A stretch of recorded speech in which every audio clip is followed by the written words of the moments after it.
Welcome back to the Grand Tour of Switzerland, and in this special episode here we are at the top of Europe here at Jungfraujoch at a height of 3,571 meters. Now a lot of times when people come to Switzerland, a very common question is whether it's worth it to come up to Jungfraujoch, and in this episode I will be sharing with you what to expect when you're up here, what you can see, and whether or not this is a worth it mountain excursion. So if you're interested to find out more, make sure you like this video and subscribe to the channel, and let's get going.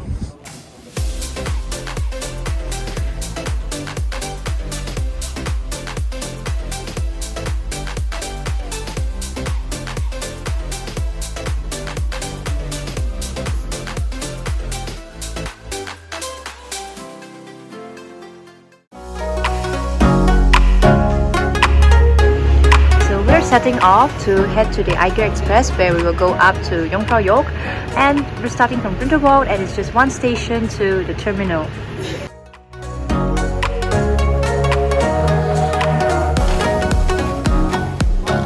is a brand new Eiger Express that connects from Grindelwald all the way up to Jungfraujoch. In the past, we would have taken the train from Lauterbrunnen to the top of Europe, but now there is this faster express train via the Eiger Express. We're inside the new cable car for the Eiger Express, and it's super huge. You can tell, I think there's like 24 seats in total, and it's much more spacious as compared to the older cable cars for the other mountains. And then look at the view over there. So in the past, you could have start your train from Interlaken Ost or from Lauterbrunnen, and then you take this railway up, which takes pretty long. I think it's like 2 hours for you to reach. And now this is the new pass, the new Eiger Express, where you start from Grindelwald and then you take all the way up here. So it's much faster.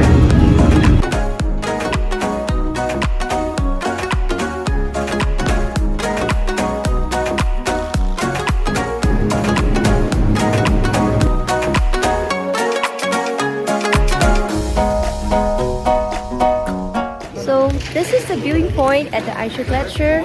You can spend about half an hour here outside to take pictures and everything, and then you have to get ready for the train that brings you up to the top.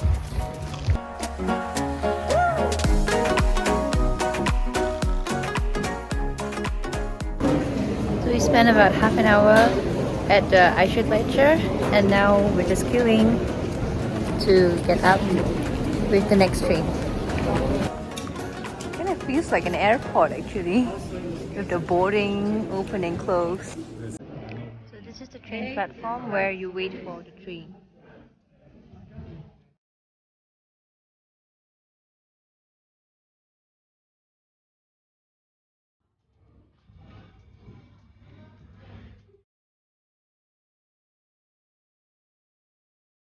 So we're inside the train now, and I think one useful tip is that you can get seat reservations.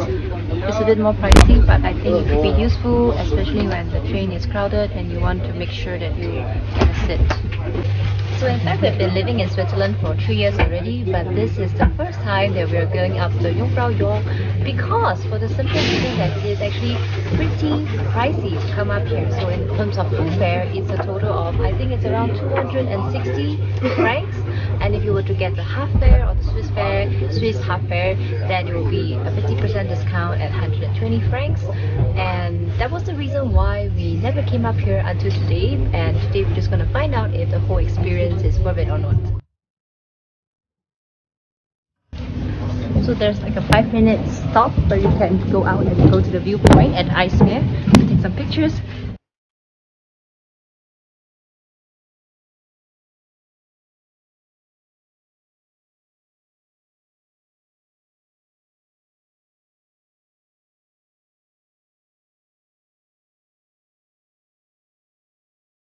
You will receive this Jungfrau Railway passport, and once you are here at the top of Jungfraujoch, you can come to this station where you can get your passport stamped.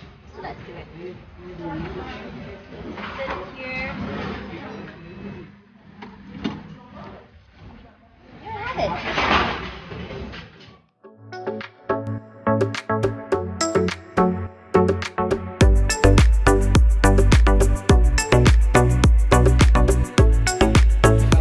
So we're here at the Sphinx weather station, and this is where you get the best views all around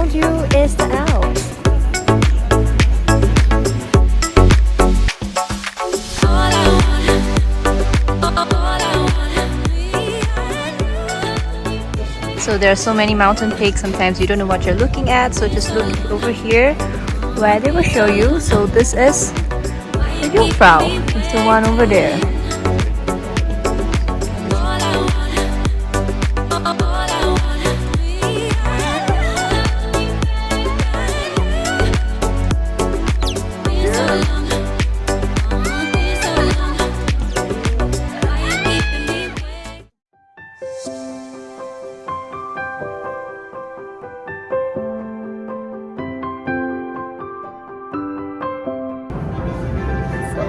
This cave feels like Christmas all over again.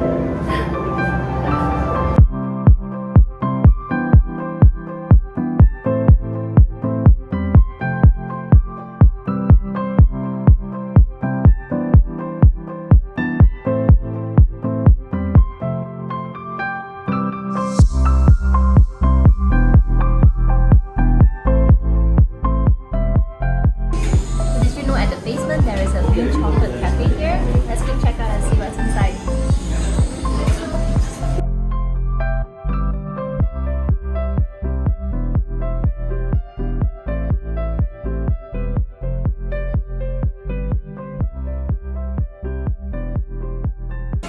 So there's a Lindt shop here where you can get like a mix of chocolate candies from here and also other selections. So this is a nice place if you would like to get some Swiss chocolates. An activity not to be missed when you're in Jungfraujoch is to visit the beautiful ice palace. Let's go!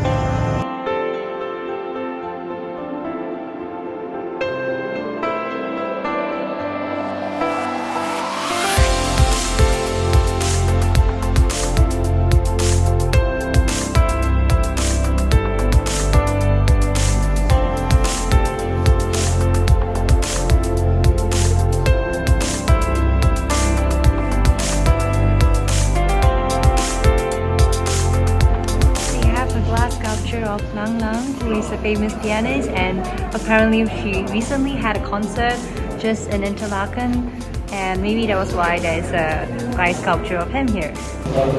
It's pretty cool inside here. Make sure you have your warm jackets, and the floor for ice. It's really quite slippery, so be careful when you're walking. Now back out in the open, and this place got the Plateau. This is where you get view of the Aletsch Glacier and the other mountains as well. Beautiful day! Sunny and bright and warm.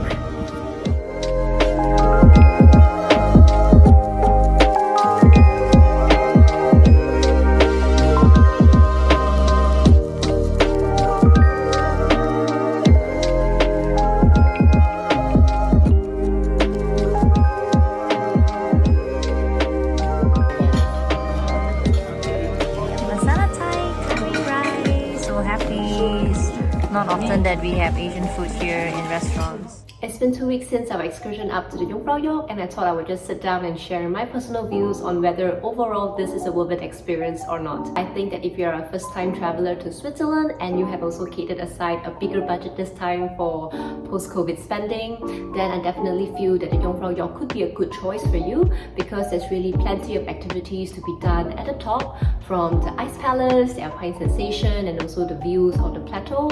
I think this is something that could be done easily for families and with children as well, and you could easily spend a full day up at the Jungfraujoch. But on the other hand, if you're a bit of a budget traveler and you also can't really tell the difference apart from one mountain to another, then you don't necessarily have to spend so much on the Jungfraujoch because there's really also other mountain alternatives that you could consider. For example, Mount Titlis and also Mount Pilatus in the Lake Lucerne region. I really enjoyed those two places. So if you have not seen my itineraries videos for these two places, I will leave the description in the link down below, so do go check them out. And with that, we've come to the end of the video. Thank you so much for watching. If you enjoyed this video, do leave a comment down below, and if you also visited Jungfraujoch, do share with me your personal experience and how it was like for you up there. And as usual, do subscribe to the channel if you haven't, and like this video and turn the notifications bells on, and I will see you in my next video. Bye!